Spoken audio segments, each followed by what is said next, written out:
Show. More here, joined by Josh Lipson. How are you today? I'm good. I'm good. Really glad to be here. Been looking forward. Yeah, this is going to be fun. So we had the opportunity to meet at the Penn Psychedelic conference that happened recently. Philadelic. Uh, Sorry, I almost got the missed the name. And we had the opportunity to chat a bit about your work, and you're wrapping up a PhD at Columbia. You're in the very final stages of that. Can you tell us a little bit about what you've been working on? Sure. Yeah. So I am finishing up my PhD in clinical psychology at Columbia. So Hmm. both getting clinical training, doing all kinds of psychotherapy and assessment that is not psychedelic in any way directly, Hmm. and also doing research in many different directions under the auspices of the Spirituality and Psychology Lab. And my research program has talked about the relationship between mystical and self transcendent experiences generally Mm. and mental health well being, but also has honed in on psychedelic experiences, whether they are mystical or not, and their diverse impact on people down the line. This is something that is getting bigger and bigger as an arena under investigation. But to this day, I still think there's a lot we haven't mapped out. And I think my main project is really trying to contribute with nuance and open mindedness to a mapping out of the possibility space of what happens when people take a psychedelic, both in the hours after they consume it, but also further down the line as their lives play out, as these experiences get integrated or not. And I can talk about why that's of interest to me, and ultimately completed a dissertation this past year focusing on a few factors as part of that investigation. So let's rewind the tape. I am curious about what perhaps got you interested in this field in the first place. Were you like reading the papers out of like Hopkins, or did you hear about it on like Rogan like a decade ago, or how did this come up for you? Sure. Well, I feel like we're at a stage where I can be principled and honest and direct. It all started with experience. I was finishing up college. I studied history and Arabic and Hebrew in college for the most part, but was Mm. always interested in consciousness and the evolution of the human mind, and also metaphysics and Hmm. spiritual religious questions. And this was 11 or so years ago. We didn't have nearly the same mainstream penetrance of the psychedelic conversation, and colleges on the East Coast, people weren't really talking about psychedelics. If they were experimenting with psychedelics, I didn't hear about it. I wasn't in contact with it, but I had a friend who was at school in California who'd been talking to me for years about the power and awe of his psychedelic experiences. So I started reading not really academic papers, but Aroid and some of the other resources that were in vogue, I guess, in the late aughts, early teens, had also Hmm. been listening to psychedelic inflected music from the 60s my whole life. And I just always had the sense that there was something there. And right before the end of college, I had the fortune of having a psychedelic experience for the first Mm. time. And it was really powerful and beautiful in all of the textbook ways. Yeah. I might have at the time been a little bit naive about the idea that once you've had glimpses of certain things, you're you're done, and that's the rest of your life. It certainly is not like that. But I think what really, really made a psychedelic researcher out of me was so I'd had this experience. I knew people who were on a similar wavelength, close friends, and I had developed the idea that if someone takes psychedelics, then they have this kind of experience that's self-transcendent, in which everything feels extremely meaningful and infused with beauty, and they can't really forget about it. All of a sudden, they feel transformed by it, and I assumed that that was just the default definition of psychedelics and the experiences they produce. Mm. And I slowly started waking up to the fact that that was not at all a given when people take psychedelics. I remember I was told this one remote acquaintance had experience with psychedelics. So I sort of went up to him and I said, I hear you've taken psychedelics, so you know, you must know what's up. And he was perplexed. He really didn't understand what I was talking about, and I think related to psychedelics and the experiences they produced for him in a totally different way. And it blew my mind. And so that was when I really started digging into not just the current research literature and the stuff that had started to come out of Hopkins and Imperial College London, but also the writings that came out of the 60s and early 70s, the early Leary and Alpert and Metzner stuff, Alan Watts's accounts, fast forwarding a little bit to Terence McKenna. And I loved the richness of their descriptions. I loved the nuance. And what I also noticed was that the story of what meaning people ascribed to psychedelics evolved over the decades and was actually coloring the kinds of experiences that people were having with psychedelics in different eras and different cultural contexts, to say nothing of all the indigenous traditions that made sense of psychedelics in their own ways. So this convinced me, even though I went to work in another industry, that I had to go back to school and really, really learn research methods, also learn clinical practice, and apply these skills and these lenses to try to understand why are psychedelics so unpredictable? Why do they Hmm. lead people down such a variety of paths? Yeah, that's interesting. So, my first question about all of this, I mean, really about you, like coming into that psychedelic experience, did you have, so you already had all the languages under your belt, but did you have a particular kind of religious orientation before psychedelics, and did it change it at all? That's a great question. I had had my own personal journey with faith and belief that Mm. started when I was a preteen, uh, and so I had been, for personal reasons, not reasons that were foisted upon me by my family or my community, Hmm. uh, been a very devout kid and early teen, and I took a philosophy class in high school and was also reading a lot of historical literary criticism of the Bible. Hmm. And by the time I was around 16, I uh, completely let go of any religious belief and became a very proud, aggressive atheist. And I think that growing up a little bit more into deeper nuance when I was in college softened that stance a little bit. Um, but I think I was going into the experience as both a non-believer and yet someone who also had a real spiritual yearning, a yearning for the feeling and language of spiritual transcendence. So I mean, Hmm.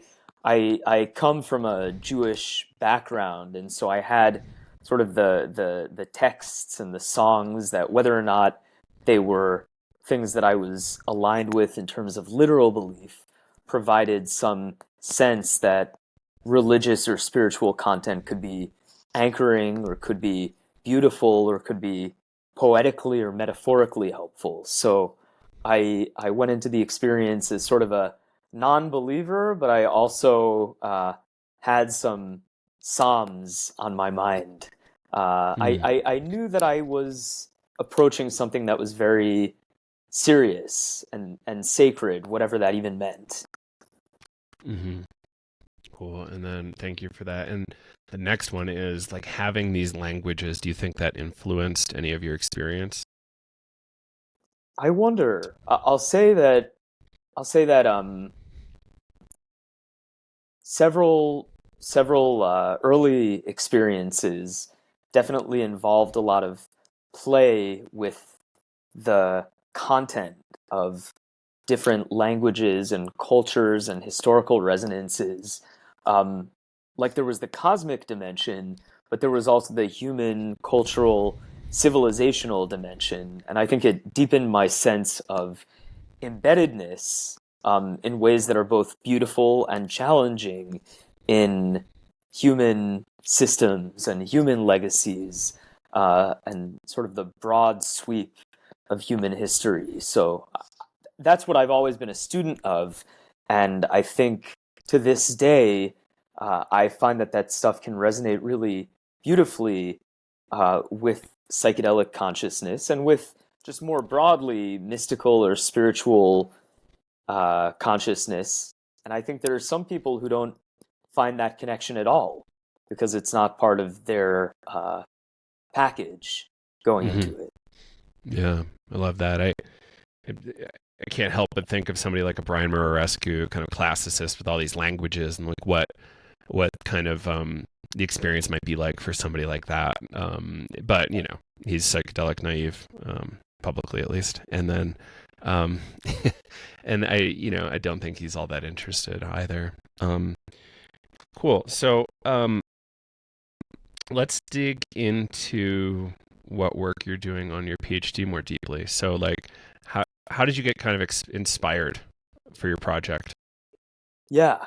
So it's a really beautiful full circle story Yeah. because in 2018, the folks out of Imperial College London, when Robin Carhart Harris was still there and had a core team of really excellent, uh, multidisciplinary, multimodal uh, research associates working with him, they published their first paper that was a prospective study of naturalistic psychedelic experiences as they unfold over time. So the idea being there was work over the course of last decade, more and more. I think it started the real beginning of the clinical administration research wave started in 2006, Johns Hopkins. And there was more and more of that kind of research giving people uh, psilocybin mostly, or MDMA, Hmm. in some cases ketamine, for various clinical indications and seeing how that unfolded. But I really think that in 2017-18, the team at Imperial College London under Robin was the first to take on the question of can we begin to engage the messier question of what happens when people take psychedelics out there in the wild? Because that's always going to be the primary mode, the primary vehicle for people's psychedelic experiences, as diverse as they are. So why don't we try to study them? So in 2018, they published this paper that was sort of following the trajectories of, is it 653? Number will be burned in my mind forever. People who signed up for the study saying, we're going to take psychedelics at some point soon, and we're open to filling out surveys at 5 different time points, 5 or 6. They sort of had an arm of the study that went further, but answering certain questions about their personality, their intentions, their expectations, various measures of set and setting at 2 time points before taking a psychedelic, then asking them questions literally the day after about the nature of the experience they had. and then at multiple time points down the line, asking them questions um, to gauge maybe changes that they experienced from before their psychedelic experience to after. And so that paper really opened my mind to the study of psychedelics and their effects in the wild, in the real world. And there were several different avenues that I took from that. Like I did my master's thesis at another institution before my PhD, looking at absorption, which is something that's been studied a bit in the psychedelic literature, like someone's baseline level of ability to get totally lost or absorbed in whatever they're doing or paying attention Mm-hmm. to, which turns out to be a huge predictor of how powerful, how strong someone's psychedelic experience is, holding Mm-hmm. everything else equal. So I became very interested in that. I also was really inspired by some of the writings of Ido Hartogson and also Rick Strassman on the question of psychedelics as agents of suggestibility enhancement, as super placebos, as basically you can categorize the full range of psychedelics effects by chalking them up to the fact that psychedelics make people more suggestible and make people attribute meaning to things more easily. So all of this was sort of swirling around in my head. And it was very hard to find a PhD program that would give me clinical training where I could ask these questions. But I found one that allowed me to get at many of these things. So I ended up studying with Lisa Miller at Columbia's Spirituality and Psychology Lab, which Mm. wasn't doing anything with psychedelics, but all of a sudden I found myself in a clinical psychology training program where I could talk completely openly about mystical experiences, also through like a metaphysically open-minded lens, which was really exciting. There was no need to censor my curiosity about consciousness. Mm. So I sort of began with just a general set of inquiries around spirituality and mystical experience, looking at how we know intuitively and also based on conflicting research findings that sometimes having a lot of mystical experiences is seems to be good for people. Sometimes it seems to be not so good for people in a variety of ways. I mean, people get unmoored from default reality in ways that are just objectively hard for them to get by. I'm not even making an epistemic judgment here about I whether like how they're. careful you are with your language. I think that's good. It's like, on one hand, I think it's really important for people to have those, but like if they're, because this isn't always the case, like people can have these things spontaneously, right? Yeah, Like without drugs, and like that's hard. But when you're making like a willful engagement that could set you up for these things, which can be really meaningful, you can also get super destabilized. And that's the thing we've been talking about lately, Josh, is like this idea, like, are you ready for an earthquake? Like, are yeah, you okay if you have like a small to medium to large earthquake? You're going to be fine. A lot of people aren't. They don't have like the life infrastructure set up for that. Even if it's like the ultimate experience and meaning for them, it's yeah. Sorry, you can keep going. no, I actually love that framing because I mean it's essentially the question that I'm trying to build a research base around, which is Hmm. what helps determine if somebody's ready for those earthquakes. And you're totally right that sometimes those fault lines are already there, and people don't need to do anything for them to slide. And people have spontaneous mystical experiences or mystical experiences in the context of religious practice or meditation practice that would normally not trigger a full mystical experience for most people. So I was interested in the question using data that I collected myself in my own lab of can we maybe get at what sets apart people who seem to benefit from mystical experiences versus people who don't? And I'm going to be even more careful with my language here. Um, the main limitation to this kind of research was that we measured all these things at the same moment, which meant I actually couldn't really talk about mystical experience causing positive or negative changes. But the Mm. question was, can we identify people who report a lot of mystical experience and report that they're doing well, and people who report a lot of mystical experience and report that they're not doing well, versus, of course, people who don't report much mystical experience at all. And What kind of using, drugs are you looking at? Just curious. yeah. So in this initial study was drug agnostic, by the way. Cool. But I ended up applying this framework to data collected by my data partners uh, from Imperial College London, now at UCSF.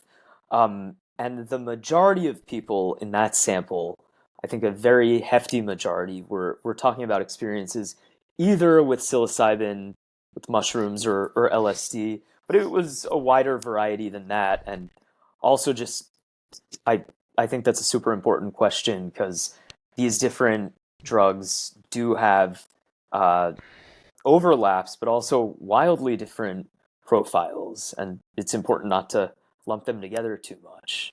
Mm-hmm. Yeah. Yeah. There's different, profiles. Yeah. Routes of administration, like dose. There's like, there's so many things, receptor site activity, whatever. Like the, and I like how you're detangling like the did mystical experience cause good result? It's like, well, is there a correlation between mystical Yeah, experience? Because like, yeah, causation is it's a big issue. I'm kind of a student of philosophy, so like I understand like there's this sort of like infinite regress that can happen, and you're just like, no, like we can't really go from A to B too easily on a lot of these things. yeah. It's interesting because our language seems to be forcing our hand or biases us toward having to frame it that way. So it's always a practice of how can I like debug my language to not slide into making causal claims that I have no basis to make. Exactly. Mm-hmm. Which culture wants really simple answers, and science I think aims to do that, but also it's so hard. um yeah. So where are you today with your research? You're almost near the end. So I defended a dissertation back this past June, and I'm in the process of getting the different studies out to press. I have some collaborative conversations going around other things, and also I'm in the process of charting my next steps and finding my next home. But essentially, the paper that's out to press already focuses on setting aside psychedelics per se and setting aside the data that I borrowed from Robin Carhart Harris and his team, the question of uh, can we start to make claims about the heterogeneity of the relationship between mystical experience and well-being, and guess what some of the factors that are at play in predicting whether your mystical experience is associated with doing well or not doing well are. And so I did a really cool set of analyses with latent profile analysis. I don't know if that's something that you've looked Let's at a expand lot. on that a little bit. Sure. Yeah. So latent profile analysis is a really cool analytical technique.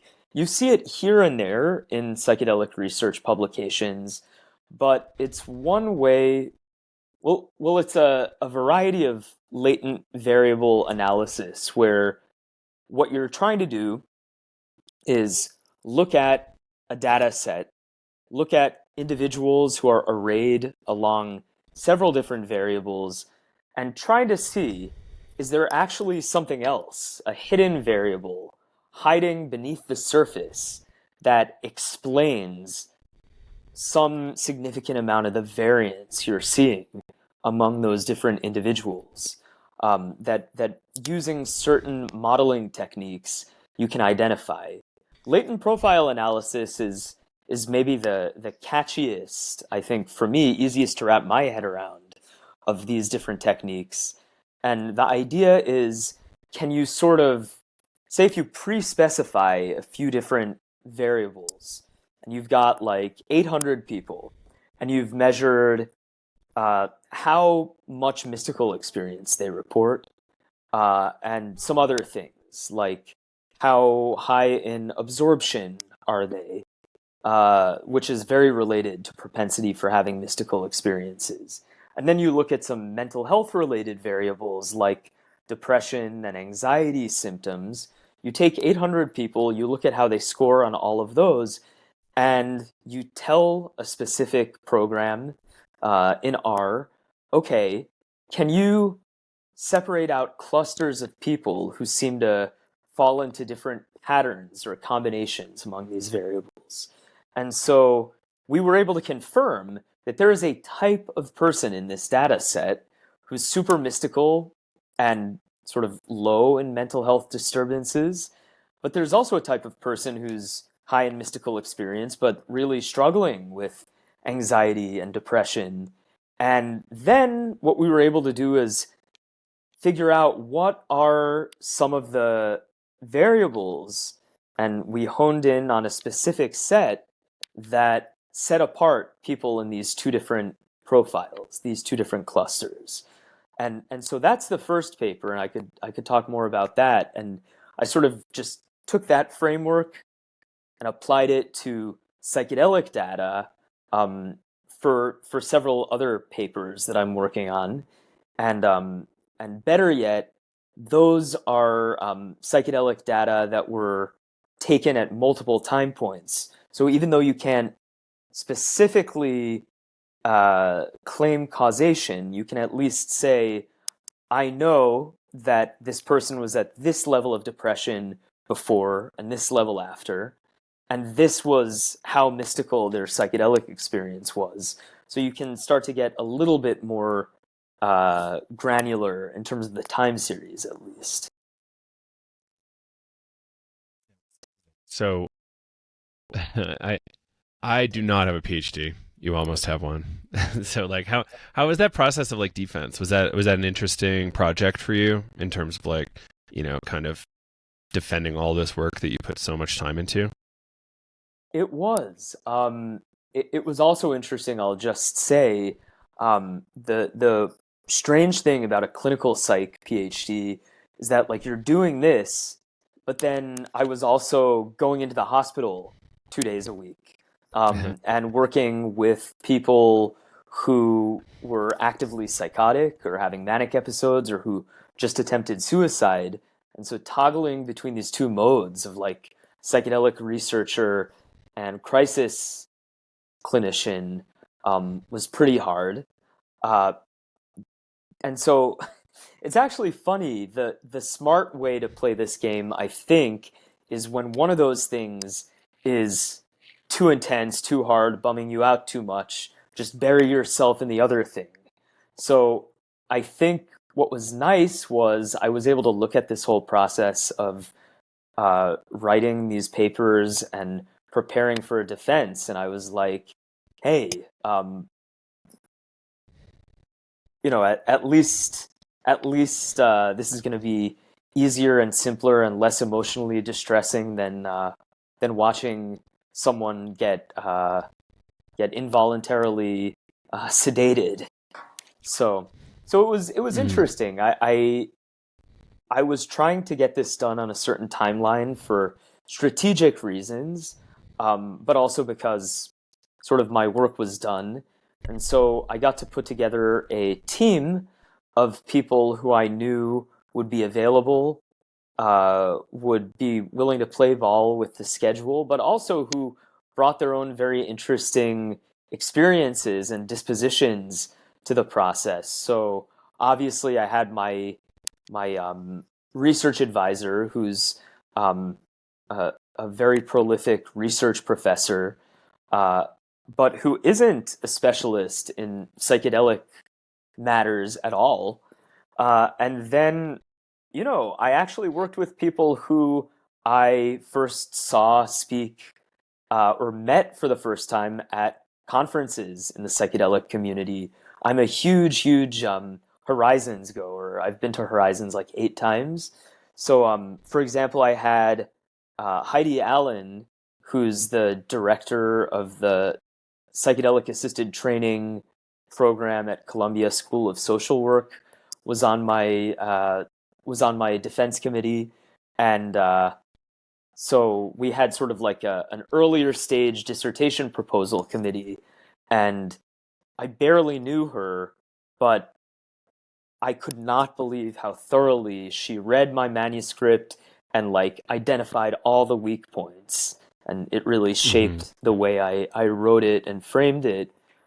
Someone else who's a study therapist on the uh, psychedelic research trials happening at Columbia Medical School, uh, a spiritually informed psychoanalyst in private practice, and then a really hard nosed research scientist from my department who doesn't engage with this subject matter at all, but who is a really thorough methodologist and has a really good sense of what hangs together well and what doesn't.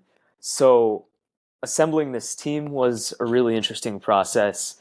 And what I really appreciated, just give another shout out to my advisor, Lisa, was I knew that I was not going to be allowed to defend my dissertation unless my advisor was certain that I was ready, that I was going to pass, and that it was going to be a good time.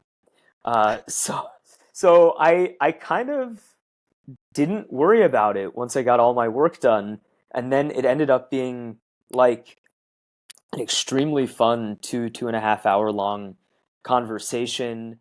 I did a little bit of defending, but honestly, the members of my committee had more disagreements uh, amongst themselves between each other than they did with my manuscript. So it was fun at points to just kick back and let them duke it out. And but I also like getting cross-examined. I was involved in high school speech and debate, so that's a treat for me. That's great. And um, being at Columbia, did you ever get exposure to Carl Hart? So people always ask me that. I'm like, I've seen him speak and I'm familiar with some of his writing and sort of the bigger picture that he fits these psychedelic questions into, the bigger picture around drugs and neurobiology and freedom of conscience, basically. But the thing that I don't love about Columbia is that the different schools at Columbia are so siloed, and our program is actually housed at Columbia's School of Education, Teachers Oh, College, which has very limited crosstalk with the psychology and neuroscience people at the rest of Columbia. So I really never crossed paths with him, um, but it's been on my bucket list to eventually get coffee with him. yeah, he's a hero for sure. Yeah, Check out the podcast we did with him a while back. And yeah, that's interesting. We kind of had a conversation. I don't know if you were there for this about at Penn about interdepartmental collaborations and kind of like the silo effect that can happen, especially at big schools, because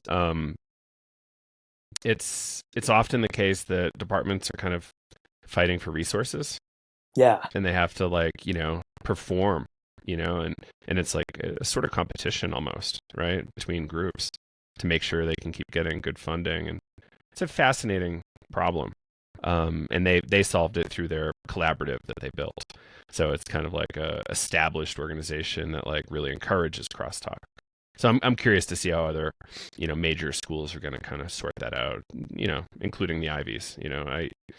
Their Ivy, like Columbia is. So like how is that problem going to be solved? Because I don't know your perspective, but it seems to me to be more clear that like real breakthroughs happen when people step into new arenas after 10, 20 years in their own arena.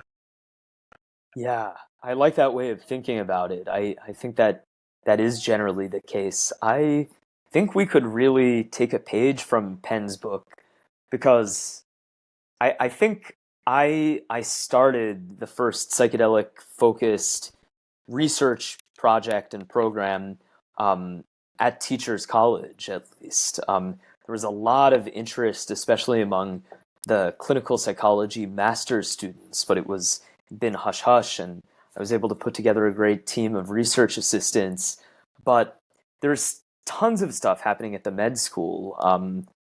People who spoke at Psychedelic, like Natalie Gukasyan is now there, and several studies running under Elias Dakwar, David Hellerstein, and others that I've lost track of.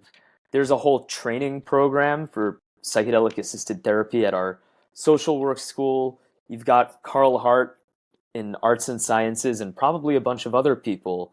I mean, I helped co-found a student organization. I didn't really have time as a doctoral student, also in clinical training, to put too much of my energy into it. But at Teachers College, I helped found this group, TSIPS, Teachers College Interdisciplinary Psychedelic Society, that has done a really good job of, on a more informal basis, like being a Columbia-wide hub for student interest in psychedelic science, culture. They've hosted a bunch of talks, but in terms of actual interdepartmental collaboration, I mean, we've got to step our game up. It's such a missed opportunity at this point. Yeah. So, quick pause, Josh. If there's something like rolling around, potentially causing like clicks on your desk or laptop, let's just kind of move those across. Like, I think with some of your movement, I'm hearing a click, but Okay, like I don't know how if it's that big of a deal. Do you see interesting. anything? Uh, I have a little race car. Maybe I can That could be it. put that down. Um, cool, awesome. Okay, I keep my race cars 3 feet away. All right, cool. Let's jump back in. great. So, now, how do you think the work that you kind of dug into with your dissertation might inform, future research and or clinical trials? Like, do you think right now there's too much of a thinking based on kind of the Hopkins work that like mystical experience equals better result, or like what are you hoping for downstream? Yeah, that's a really good question. Few directions I could go in here. I Mhm. think I think that it is very possible that under ideal conditions and sort of like hermetically sealed conditions, that more mystical experience equals better result. Um, Probably not for everyone, but to a robust degree. What's funny though is that when you look at a much broader sample, that effect gets significantly diminished. And the question is that the fault of certain sample characteristics, like in the sample that I was working with, that the Imperial College London team folks collected, the vast majority of people already had psychedelic experience. Um, and so is the story completely different for people's first time versus later experiences? This is a subject that I still haven't seen researchers adequately tackle, but anecdotally, it seems pretty plausible that that's the case. But also, I think it should just shape the way people think about the rollout of psychedelic therapy or facilitated use or just wider acceptance. There are these narratives out there that are based on research in very specific clinical conditions. Um, and people who, at this point, are coming into the space who probably in another world would not have been interested in psychedelics were it not for this research, are going in with the expectation I'm going to have a mystical experience. It's going to be one of the top 5 experiences in my life. The extent to which it's mystical is going to determine the extent to which it's helpful for me. Or, just thinking about psychedelics functionally as super antidepressants or super trauma cures. And my hope is that doing more research on the full scope of possibilities out there in the wild, it may or may not discover, or it may or may not uncover any iron rules about how psychedelics work.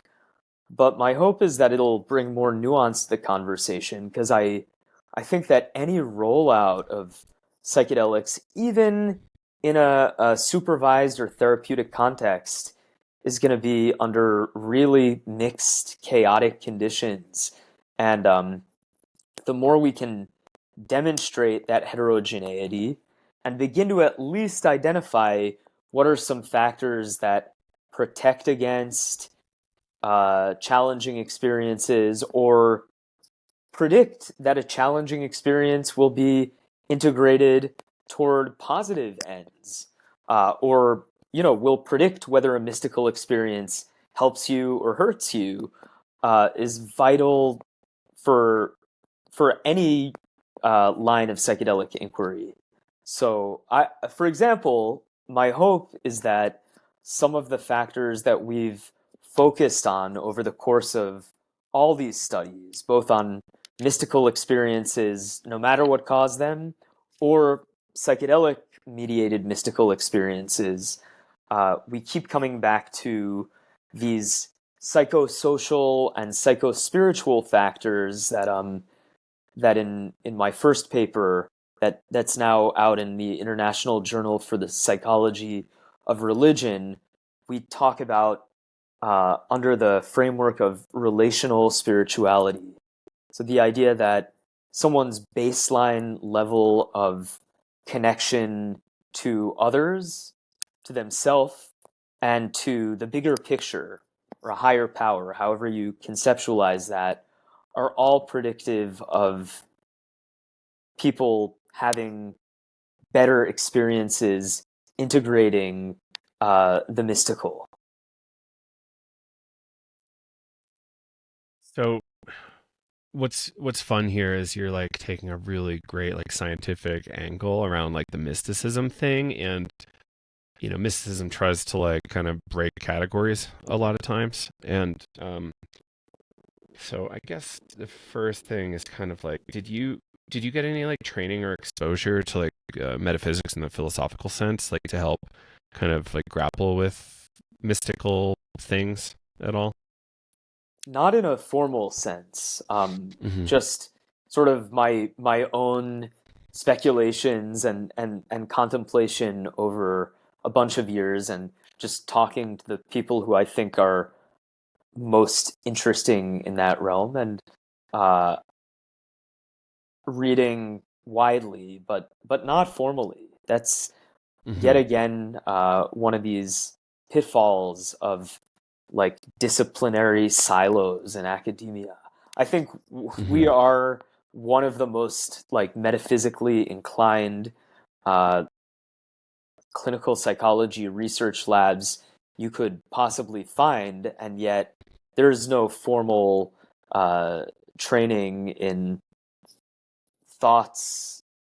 There's no formal survey of metaphysical thinking out there as part of my training. Cool. Um, my friend Peter Swarstad Hughes out of University of Right. Exeter is a philosopher inside the psychology department. So he's actually doing like philosophy of psychology work, and I think he's working on an interesting project right now around metaphysics for psychedelic researchers. And the idea is often people will have very strange kind of paradigm or metaphysics like busting experiences, and how do we work with them in a useful way, um, Yeah. from the client care perspective. as opposed to saying, no, matter's dead, or like, oh, you should learn this about quantum. It's like, well, like what is useful for that person, and like how do we actually kind of understand and maybe like help them say, hey, look, philosophy's been at this for a long time. Look at all these things. Like maybe one of these things that's out there is helpful for you in understanding what went down for you. Like Yeah. maybe Descartes really helpful for somebody, and Leibniz or Spinoza is like really helpful for somebody else, and it's like a very different kind of take compared to what we do now, which is like, oh, do you have anxiety? Cool, here's these pills. It's like, well, what if philosophy was helpful for people? And I find that really interesting. I'm totally bought into that approach too. I remember a classmate in my master's program. We were talking about how great it would be if you could do a degree in clinical philosophy. But it's super cool that Peter is part of that team. I know some really thoughtful people who've coalesced at Exeter right now. Is that Leor Roseman's group? I think Lior's there. They might actually share an office. I'm not 100% on that. Oh, that's got Yeah, to be Lior's in that team. an interesting conversation space. Wow. Right. Yeah, Um, sorry, go ahead. did you get a chance to meet Peter or see him talk at the Philadelphia event?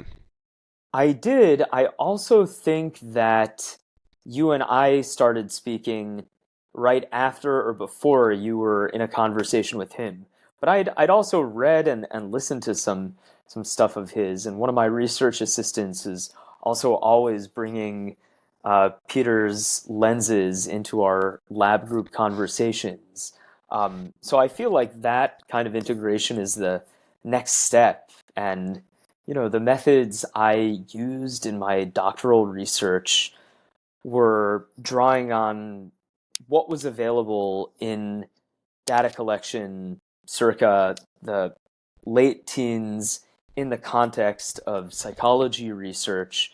But psychology research, I think, to the surprise of a lot of people who aren't familiar with these disciplines, uh, yeah, can be really metaphysically impoverished, or just misses so many qualitative and phenomenological dimensions uh, of these experiences. So I'm excited to find more and more ways to bring that kind of inquiry into my work. Um, so another fun one is around this kind of, um, I'm sure you've heard this term by now, scientism. Yeah, it's kind of like an extension of Bertrand Russell's logical positivism, and like, really reducing the scope of meaningful conversations we can have to, keeping it really, really um, to the facts, which kind of calls into question like other ways of knowing, and like it's a very British kind of colonial way of looking at the world, right? Because there's so many lenses with which we can view the world, and like you were saying at the beginning, there's so many different ways people have engaged with psychedelics through history, right? And like even to the point where calling them psychedelics is offensive to some organizations, right, or people, which I find fun to do that, when people are, part of, my cohort. But when you're looking at groups like the Native American Church, like they have some really interesting arguments, right? It's like this is their sacrament looks very different from the way I look at, whatever I'm using. And I find that really interesting. And so this idea of like different ways of knowing, and kind of expanding the scope of our kind of cultures and perhaps science's ways of knowing, really interesting. Has anything like that ever come up in your work or reading or conversations around psychedelics? Yeah, I mean, again, I feel like the research I've formally done sort of represents the tip of the iceberg of my interest in the psychedelic realm. Uh, but I mean, I think all of these experiences, whatever it is that that's triggering them, raise these questions because they, in a sense, feel like the ultimate concentration of realness. They have that noetic quality, and if you look out at reality from the vantage point of that state of consciousness, uh, the landscape is so different. And who's to say, just in general, I'm really doubtful of the idea that our evolutionary presets for day-to-day consciousness are um, the most reliable guide to how things work, and Hmm. that the methods we've devised for trying to understand reality while in those states of consciousness uh, are the only ones that count, or the only ones that can deliver us real insight. So, um, I mean, there are so many directions we can go in with that one, but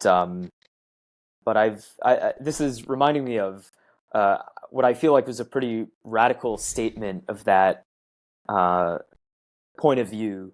About a year ago, I read the book "The Case Against Reality," blanking on the name of the author, but I remember carrying that book around with me and seeing some people kind of flinch or get really scared by the title. Donald So Hoffman. Donald Hoffman, yes, and really raising the question of does it really make sense to speak as if there is some objective world of physical laws and our consciousness is merely an epiphenomenon of it? What if we play with the idea of turning that on its head? And I Hmm. really don't know where I land, in part because, at least the way I usually understand myself as a small self, actually below average height and mass self, uh, there's only so much I can discern about the nature of reality.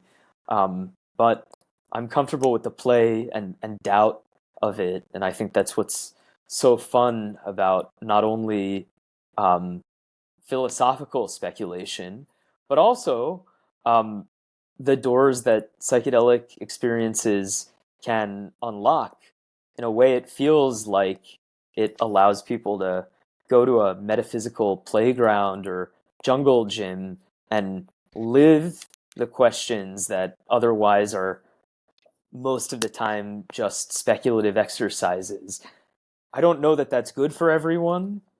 I'll add that disclaimer, but I think it's really interesting, the possibilities that it's opened up for our culture, and just the Western mind's encounter with psychedelics.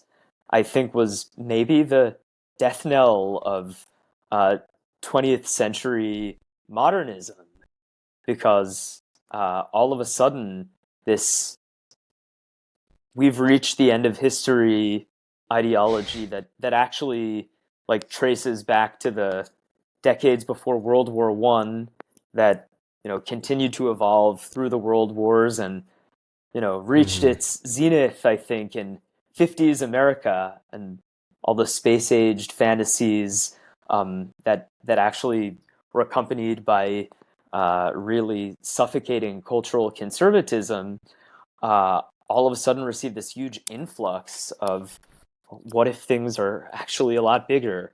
What if things are actually, um, what if it's possible to think about things completely differently? And also the cultures of thought that psychedelics brought Westerners into contact with, even if we've found our ways to bastardize and misappropriate them.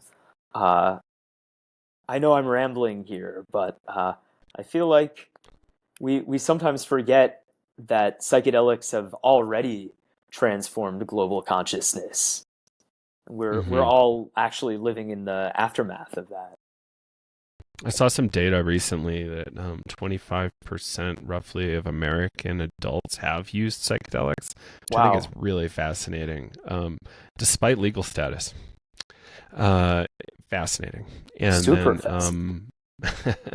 I heard another figure that, what was it? Oh, just it was some sort of like percentage increase in like consumption of psychedelics from like 1970 to today, or maybe like 1980 to today. It was an extraordinary growth figure And you're right. Like these people are voting. These people are part of the economy, and it's a thing that's shifting, right? Like we saw it with the Whole Earth catalog. You know, whoever that dude is that started Whole Foods. You Oh know, despite yeah. selling to Bezos, but you know, yeah, like huge amounts of like psychedelically informed projects coming forward that seem to be a little bit more holistically minded than uh, projects from the old age, you know, whatever, however you want to put that. You know, like we're still seeing plenty of very cutthroat organizations these days, but, you know, they're less and less popular. You know, corporations are getting criticized for being ruthless and perhaps very harmful in many cases. It's fascinating stuff. And like, I think your point there around like this kind of deep questioning not being good for everybody is a really interesting point that I'd love to at some point dig into further. You're right. From like an ill person's perspective, do you really need to be engaging in, you know, deep philosophical work? Maybe not. Maybe yes, but maybe not. Like I think people really should be kind of somewhat stabilized before they kind of destabilize themselves with philosophy in a way. Um, and it's not just philosophy, right? I've had people call me deep into an applied math undergrad, going, I don't know what way is up anymore. You know, really panicked because they're like working through things that are, you know, so far beyond what, you know, I saw a meme just yesterday. Like I'm, you know, trying to keep up with the internet and AI and quantum physics with a Oh, brain that was developed to like eat berries in a cave, you know? truly, truly. Yeah, I mean, I believe in progress. I believe in doing what we can to spur our own evolution, but at the same time, with the understanding that, yeah, we weren't our default state exists for a reason, but it's really interesting that you mentioned that. I mean, I have been working also in inpatient psychiatry now for over a year and a half. That's actually my full-time day job right now. It's sort of the I'm in the clinical psychology equivalent of a residency right now, and I write in this essay I put out based on my dissertation in Lucid News that came out last month. The idea that psychedelics have the power to bring people a lot of enchantment and like to inject new meaning and new questions and new capacity for surprise into their lives, and there is some pretty good literature out there from lots of different angles, but I think it's been actually distilled really nicely by Robin Carhart Harris um, and Carl Friston about how that can be good for people who are really stuck and depressed. But on the opposite end of the spectrum, I work with a lot of people who are very psychotic, who have plenty of enchantment and surprise and spookiness in their moment to moment consciousness. And and it's clear to me, I think people would agree intuitively that not everyone needs more entropy, more spooky enchantment in their lives, and some people above all need stabilization and a stable rhythm and grounding. And it's a really hard question to know, especially say if you're an educated adult who is not severely mentally ill, who's not severely suffering, to like ask yourself, do I need more or less entropy in my life right now? Um, and you know, if I take on more entropy, if I like induce an earthquake, do I have what it takes to absorb that? Mhm. So really, I don't know if we'll ever like solve those questions with data, which is nominally what I could say I'm trying to do with my line of research, but I think we can uncover some valuable patterns and tips that could be relevant to people, even who are making adult choices about psychedelics out there in the world, not just relevance to the clinical pipeline. Mhm. Yeah, that's really great stuff. Um, Josh, anything that we might have missed that you want to fit in here? Hmm. Good question. I've really been enjoying where we've been flowing. Where can people find you online? Great question. Yeah, I've been less online these days. I do nominally have a Twitter account, although it's kind of a lurker account, but maybe I'll restart it. Josh underscore Lipson. Instagram at Wandering Amorite, just a nod to my ancient Near East background. I'm on LinkedIn. I'm on Facebook. I have articles on Google Scholar. I have a new essay in Lucid News, and hoping to eventually start writing about this stuff on Substack, just kind of more informally. And I have a website, josh-lipson.com. I don't use it for much, but it's a nice landing page. Fantastic. All right, Josh. Well, I really appreciate your time today and look forward to hearing more from you in the future, and keep up the great work. Thank you, Joe. It's really been a pleasure. Yeah, likewise. All right. Thanks, everybody, and we'll see you on the other side.